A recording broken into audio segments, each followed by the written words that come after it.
esensial ya dibutuhkan oleh kita. Atau kita bilang kita kenal dengan empat sehat tersebut. Nah, mengandung yang esensial aja seperti karbohidrat, protein, lemak, vitamin, mineral, ya serat gitu ya. Nah kalau misalkan makanan sehat itu kita nggak konsumsi, kita nggak aware, kan anak-anak udah kayak sekarang ya udah yang penting makan aku kenyang gitu ya. Apa sih dampaknya ketika kita nggak aware di makanan pas sehat atau pas sehat itu gitu. Kita juga jadi lupa karena saya juga mungkin masuk bagian dari kaum yang pada umumnya gitu loh. Ada nggak sih penemuan sedikit dan aneh karena kita ngikutin tren kembangan makanan sekarang gitu kan, saji yang wah bagus, yang panas kayak gitu. Makanan siap saji sekarang ya itu kan berkaitan dengan lifestyle ya. Ya lifestyle. Apa namanya? Makanannya gampang disajikan, cepat. Tapi ya dimana ingat tuh makanan siap saji itu kan banyak mengandung pengawet, pewarna, ya kan itu juga baik untuk tubuh kita juga. Tapi enak gimana? Tidak terlalu sering aja. Boleh, tapi jangan jadi makanan pokok ya.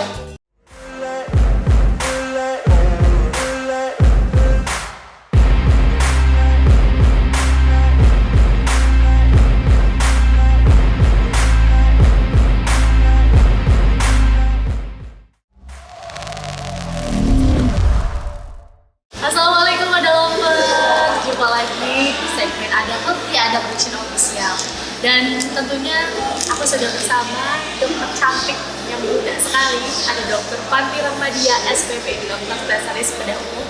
Dan nanti kita akan diskusi panjang lebar teman-teman Adalovers dimanapun nih ya, yang suka makan seblak, yang suka tidur yang begadang, yang suka ada terutama hidupnya. Kita akan diskusi tentang hidup untuk lebih pintar bersama Dr. Fanti Rahmadia. Assalamualaikum dokter. Cantik luar biasa.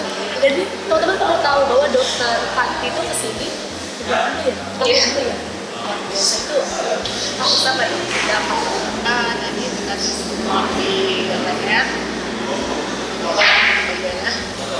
Luar biasa sih teman-teman. Karena aku tuh sangat apresiasi sekali ke perempuan yang aktif, yang gimana ya? Saya nggak pernah lelah kayak dokter Fanti, harus banget diapresiasi ya, luar biasa. Oke dokter Fanti, sebelum kita jauh bahas ngomongin apa sih sebetulnya kalau yang sehat, apalagi kalau milenial nih kayak aku dan teman-teman ada lovers yang tidak tetap atur itu hidupnya dan pola makannya ya dok ya. Aku pengen tahu proses selanjutnya seorang dokter Fanti sampai sekarang menjadi dokter spesialis bedah umum sudah sejauh mana dan kapan? Maksudnya sama aja sih sebenarnya ya, dari mulai kita masuk fakultas kedokteran, saya tahun 2002 menyelesaikan tahun 2008 sempat kerja dulu sebagai dokter umum, kemudian baru saya daftar di coba di spesialis bedah masuk kedokteran bedah itu tahun 2012 sampai selesai tahun 2015. Udah ada jejak 4 tahun dulu ya? Ya, Spesialis bedah. Dan hal menarik apa sih dok? Kenapa pengen jadi spesialis bedah gitu? Kan kalau perempuan biasanya takutnya sama darah ya nggak sih teman-teman lovers itu mau jadi dokter spesialis bedah umum yang memang berhadapannya sehari-hari dengan itu ya gitu. Apa ya? Ya, jadi kan kita waktu dokter umum itu kan kita menjalani yang namanya koas ya atau praktek. Setelah menjalani jadi praktek setelah menjalani kedokteran umum sebelum selesai dari kedokteran kita ikutin semua produk. Nah itu dari pengalaman yang sudah saya temukan, aku lebih tertarik ini ya udah ya lebih banyak tindakan. Apa yang membuat dokter Fanti tertarik? Karena kalau untuk bedah umum pasti bedah umum ya, kalau bedah umum ini jadi kita bisa semuanya mulai dari ujung kepala sampai ujung kaki. Semuanya bisa terpapar ya? Semuanya bisa kita ya insya Allah tangani. Luar biasa. Berarti berkarir di jadi kedokteran sudah 10 tahun ya? 4 Ya, tahun. mulai dari kedokteran khususnya tahun 2006. Dan itu apa sih pengalaman paling menarik yang menangani pasien-pasien atau kasus apa yang paling menarik yang sudah Dokter temukan?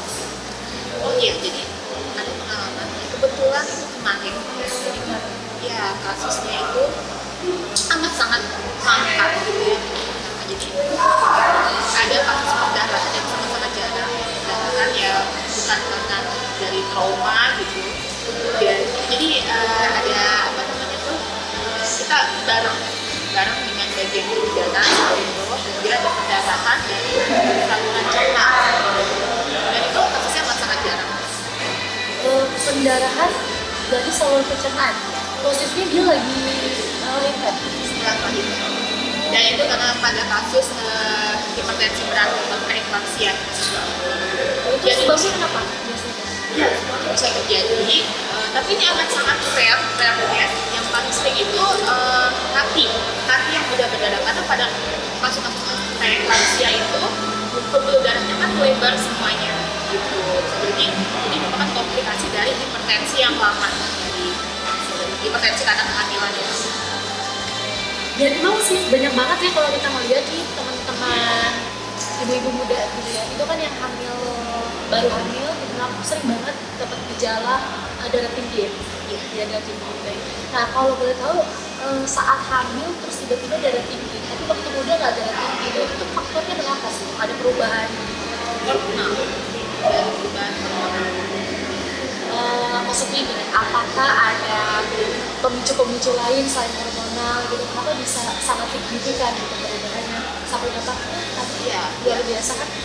unknown mechanism sih sebenarnya ya. Jadi kan dia hipertensinya ya kan hipertensi kehamilan, hipertensi dengan kehamilan perempuan. Karena itu ada perubahan hormonal semuanya. Kalau pasien-pasien dengan kehamilan dengan hipertensi itu wajib ketat dipantau sampai dengan Seru juga ya teman-teman ya. Saya juga lebih lumayan takut nih. Oke, karena kita masih mengenal Dokter Panti, sebenarnya sebagai dokter spesialis bedah umum. Sekarang tuh dokter tuh lagi praktek ya di rumah sakit ya teman-teman ya.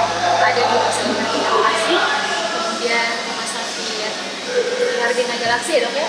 Satu lagi ada di rumah sakit Mitra Keluarga di Jati Asih. Jadi itu sama menjadi dokter bedah yang memang sudah 6 tahun misalnya kemudian luar biasa sekali. Nah itu tuh cara ngatur waktunya, ya, waktu keluarga, waktu me time bisa sendiri, kemudian klien masuk berversi dan alhamdulillahnya saya tinggal di Bekasi juga, dan ruang lingkup kerjanya juga masih di daerah Bekasi juga.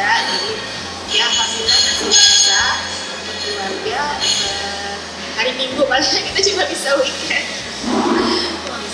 Oke, selebihnya memang ya udah menghibahkan waktu untuk semua pasien-pasiennya Bu Dokter Panti ya. Luar biasa. Nah, teman-teman Dokter Panti ini juga punya medsos, jadi boleh follow Instagramnya, boleh di mention karena pasti banyak tips-tips kesehatan dari Dokter Panti ini kan. Dan jangan lupa juga follow semua situs medianya, ada mention official. Nah, karena temanya kita kali ini kan tentang ya dokter, sebenarnya lebih ke mengenal makanan sehat, pola hidup yang sehat, biar hidup tuh lebih baik. Aku tuh pengen tahu makanan sehat itu sebetulnya apa sih maksud makanan sehat itu?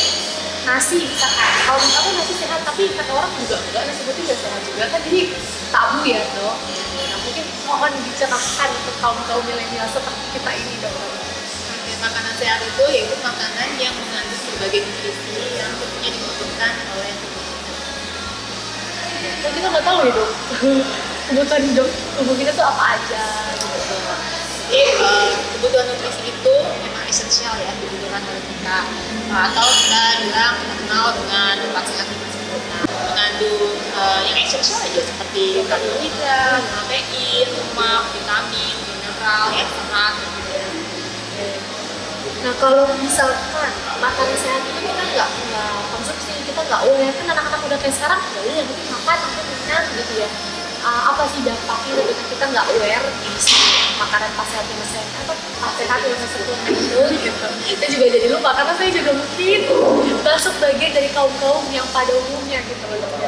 Ada nggak sih penemuan penyakit yang aneh gitu? Karena kita ngikutin tren pengembangan makanan sekarang gitu kan, yang cepat saji, yang wah bagus, yang panas-panas kayak gitu. Makanan siap saji sekarang ya itu kan berkaitan dengan lifestyle ya. Ya lifestyle. Apa namanya, makanannya gampang disajikan, cepat gitu. Tapi ya dimana Indonesia tuh makanan siap saji itu kan banyak mengandung pengawet, pewarna, ya kan itu juga baik dengan tubuh kita juga. Tapi enak gimana dok? Tidak terlalu sering aja. Boleh, tapi jangan jadi makanan pokok ya tuh. Walaupun apa sih kalau bahasa zaman sekarang tuh ya dok ya BM ya, BM banget gitu pengen makan ini gitu, itu kan langsung wow gaspol gitu luar biasa. Nah kan banyak juga karena mungkin pergeseran menu, pergeseran lifestyle mungkin ya dok kan di Indonesia, bukan hanya di generasi saya, mungkin di bawah saya juga nggak aware tuh dengan sayur-sayuran, nggak suka, sukanya dengan makan ayam aja kan. Nah ada mungkin ini mitos atau fakta ya dok ya, betul nggak kalau kita sering makan ayam nanti jadi tinggi, cepet tinggi gitu. Oh mitos. Tapi memang apa sih dampaknya kalau kita tuh nggak suka makan sayur gitu, lebih sukanya makan selain itu, makan hewan. Protein itu kan ada bagi menjadi dua macam ya, protein hewani dan protein nabati. Jadi kalau misalnya kita terlalu banyak makan protein hewani itu juga tentunya tidak bagus kan, berkaitan lagi dengan lebih banyak lemak yang dikonsumsi nanti. Sedangkan protein itu kan mengandung asam amino. Asam amino itu penting banget untuk pertumbuhan fungsi organ tubuh kita, kemudian untuk pertumbuhan kulit, rambut, bagus. Berarti kalau setiap proses tubuh kita tuh faktor juga. Nah, berarti komen juga kayak Bu Fani juga kontrol kan ya, yang 5 sehat tadi tuh 4 yang tubuh sempurna harus dinotis, harus diperhatikan. Nah, mungkin ya dok sebelum itu aku pengen banget kasih tips kita yang udah makan sehat untuk mencegah penyakit yang mudah, yang efisien. Kan kalau kaum generasi Z kayak kita tuh kan nggak mau yang ribet-ribet gitu, tapi mungkin sehat gitu. Itu kan susah karena edukasi kita ya tahu sehat pergi aja lah, rajin. Itu kalau versi Ya tadi saya sudah katakan bahwa tanpa mengurangi apa yang kita suka, bisa aja misalnya seperti plastik, tentunya harus diperbanyak sayurannya, itu kan sudah mengandung serat gitu. diseimbangkan. Terus ya sesekali makanan yang apa ya tradisional, misalnya seperti gado-gado, kan banyak apa sayurannya. Kalau dokter makan juga sama ya, di 1 dan 2 gitu. Luar biasa. Kontak aku jika dengan teman-teman ya, by Anston nih buat teman-teman yang mau dicari hotel-hotel tipis-tipis dari Cikarang nih boleh jadi salah satu rekomendasi teman-teman di hotel Memori Cikarang. Dan jangan lupa sekali lagi jangan lupa kunjungi semua situs medianya, ada brochure official, dan kebetulan hari ini kita lagi ada segmennya ada Roti bersama Dr. Fani selaku dokter spesialis bedah umum yang sudah kita selama 6 tahun teman-teman. Luar biasa ya. Nah, berarti interviewnya itu dapat dari masakan yang sehat, hidup yang sehat, sehat. Tapi ya dok, kalau kesehatan, saya jadi curhat nih. Generasi Z itu kadang suka kayak Ultraman, tahu nggak? Bukan yang singkat, melawan hidup. Punya nyawanya banyak. Coba bayangkan mereka tuh udah begadang terus, minum kopi, terus makan siga, makan nasi jarang. Bayangin dok, terus asam lambung lagi, ya kan? Nah itu kan udah nekat banget dia melawan kematian dok, menantangkan kematian. Datangan penyakit ya. Luar biasa. Penyakit. Mungkin apa sih buat kita nih yang kecanduan sekali dengan kafein, kecanduan banget dengan makan-makan junk food yang pedas yang panas-panas. Mungkin versinya dari dokter itu bisa ngasih tips ke kita gitu. Kenapa apa biar kita tuh punya alasan menjaga. Iya. Jadi itu pentingnya kesehatan ya. Jadi kita harus tahu dulu nih penyakitnya. Karena kalau nggak seperti itu kita tidak akan terlena aja dengan makan saja lifestyle. Makanan-makanan yang mengandung pengawet kalau dikonsumsi terus-menerus tentunya tidak baik untuk kesehatan tubuh kita. Mulai dari saluran cerna, ya, di proses kulit, mata, ya, hemoroid gitu. Atau bisa juga sampai ke kanker usus. Gitu ya dokter. Tapi gimana ya, kadang memang balik lagi ke kita-kitanya nih ya, bener kata dokter Tanti, mau sesering apapun edukasi kita dampaknya kalau kita nggak mau berubah gitu aja udah. Tapi kalau sebetulnya dampak yang sering dokter temukan dari konsumsi hidup yang tidak sehat itu apa sih? Sepagi sini itu Yang paling sering adalah usus buntu. Bahkan usus buntu itu sudah sering ditemukan pada anak usia 5 tahun, mulai dari usia 5 tahun. Kenapa? Karena kurangnya serat ya, biasanya ibunya nasi yang sudah praktis mungkin ya, agar-agar.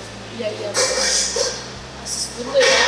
Berarti ini penting juga nih ya buat ibu-ibu yang milenial yang maunya sakset gitu. Ternyata yang sakset juga butuh penyeimbang ya kan ya dok ya.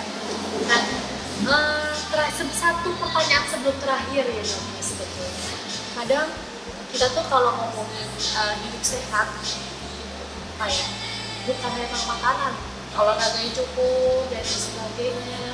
Itu kan di mindset kita tuh butuh omset yang banyak ya dok. Apa sih namanya? Butuh fee cost yang dikeluarkan lebih banyak dibandingkan hidup yang kayak saya dikit-dikit aja misalkan gitu kan.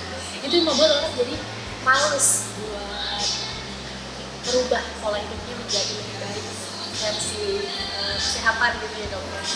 Karena mungkin semuanya mahal, misalkan gym bayar lagi, makan sehat yang mahal bayar lagi gitu kan. Nah, itu apa sih solusinya selain kita tuh harus ke gym, selain kita tuh harus konsumsi makanan yang mengeluarkan banyak lebih hal tradisional apa itu sih? Enggak dong, sebenarnya justru nggak harus nge-gym loh ya. Oh gitu ya? Iya, cukup jalan olahraga, naik turun tangga deh yang simple seperti itu. Atau misalnya ya olahraga di sekitar kompleks, jalan kaki selama 15 sampai 30 menit. Yang penting kuncinya Jangan jangan malas. jangan malas. Ya harus membiasakan itu dalam rangka penting. Oke. Nah buat teman-teman sebetulnya poinnya yang aku tangkap nih dari dokter Tanti, jangan malas. Kemudian buat tekad di dalam diri sendiri mau berubah ya dok ya. Yang tadi paling sering bahkan usia 5 tahun aja udah kena penyakit usus buntu. Apalagi kita yang udah bertahun-tahun konsumsi makanan yang tidak sehat itu bisa-bisa kita menjadi pasiennya dokter Tanti di luar. Jangan sampai ya dok ya, harus sehat terus. Nah mungkin terakhir dokter Tanti bisa kasih pesan ataupun harapan untuk teman-teman bagaimana caranya untuk konsumsi makanan yang sehat gitu buat teman-teman lovers semuanya dok. Oke, untuk terutama generasi Z lagi ya.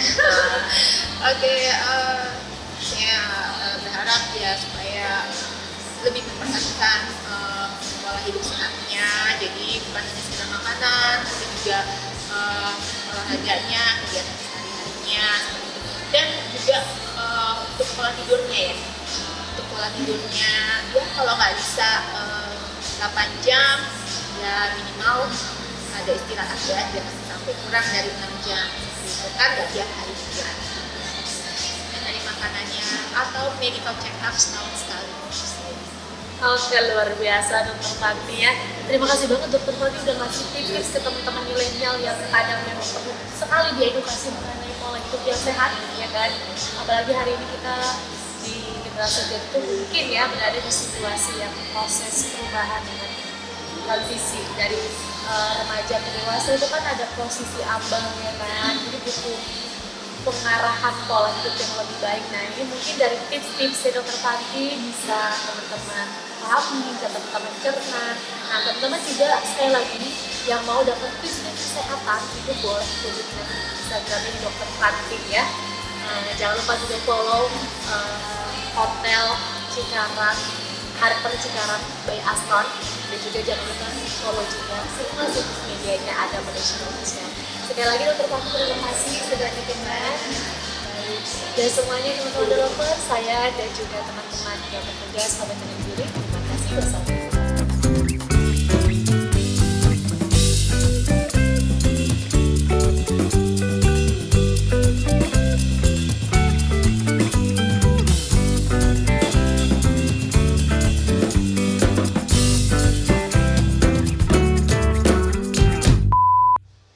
Terima kasih untuk Ada Production yang memberikan kesempatan saya untuk edukasi kesehatan. Masa edukasi kesehatan itu penting ya, karena selama ini masih sedikit sekali orang mengetahui tentang tentang penyakit atau apa gitu. Ya. Jadi hanya sebenarnya saya hanya mengisi di puskesmas atau apa gitu ya. Jadi dengan adanya ini online YouTube ya, itu akan memberikan wacana kepada halayak tentang mengenal kesehatan, sesuai